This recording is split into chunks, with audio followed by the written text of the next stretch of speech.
International agents are cracking down on match fixing and have increased their presence at the Australian Open to keep a close eye on persons of interest amid a surge of criminal activity in tennis. European crime-fighting experts have reportedly been deployed at the Australian Open as several persons of interest are being monitored following a number of match-fixing and doping cases in tennis last year. International agents investigating corruption in tennis have also been given increased powers to seize mobile phones of any players or officials suspected of criminal activities as investigations continue in Melbourne. A team of crime-fighting experts from Europe are present at this year's Australian Open as part of the International Tennis Integrity Agency's bid to strengthen surveillance operations taking place on site, according to the Australian Telegraph.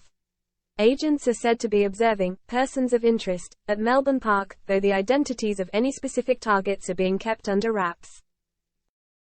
It comes as an increased number of players are finding themselves banned and suspended from the sport for match fixing, with 4 expelled for life in 2022, while 26 different players, coaches and umpires were suspended for a combined total of 183 years. And authorities in the sport have been left on high alert over criminal elements infiltrating tennis as a result, with a 2021 Europol report on organized crime groups in sports corruption identified tennis as one of the main sports that criminals were targeting. The ITIA's investigators have also been given increased powers to seize the phones of any players or officials they believe could be involved in criminal activities. It comes in a shift away from their main role, which is to oversee blood and urine anti-doping testing, with 18 players being caught taking banned substances last year. We would never shy away from saying there is a match-fixing issue in tennis, ITIA communications boss Adrian Bassett told The Telegraph. This is why we exist. So if we want to talk to a player, they have to talk to us. And if we ask for their phone, they have to give us their phone.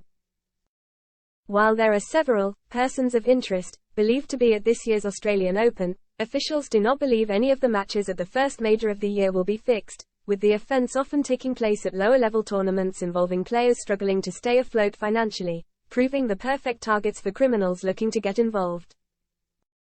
There are players who have been involved in match fixing who will come to the Grand Slams, Bassett continued. Of course, the players who are of interest who come to Grand Slams, that's half the reason our investigators are here.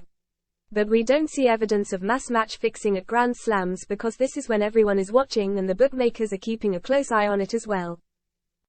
While Grand Slam organizers have long been aware of the threat that criminals and illegal activity pose to the sport, the true extent of this activity is only just coming to light with the ITIA sharing their classified intelligence with international law enforcement agencies, prompting a beefed-up approach to crime fighting at the majors. It comes as tennis was found to have the most suspicious alerts in the third quarter of 2022 according to figures from the International Betting Integrity Association, the global watchdog for the licensed betting industry. The organization was notified about 76 suspicious alerts from different sports around the world and 33 were related directly to tennis, more than twice as many as any other sport. While none of them originated from Australia, there have been previous warnings of criminal activity in the country, which includes a match from the start of 2022 that had been flagged as a suspicious alert. And Sport Integrity Australia have gotten involved at the Australian Open for the first time in 2023, working alongside the ITIA to run the event's anti-doping program and help in their efforts to crack down on match fixing after cases in other countries showed that criminals will stop at nothing to entrap those involved in sport, using methods including blackmailing them with money loans, recreational drugs and honey trap prostitutes.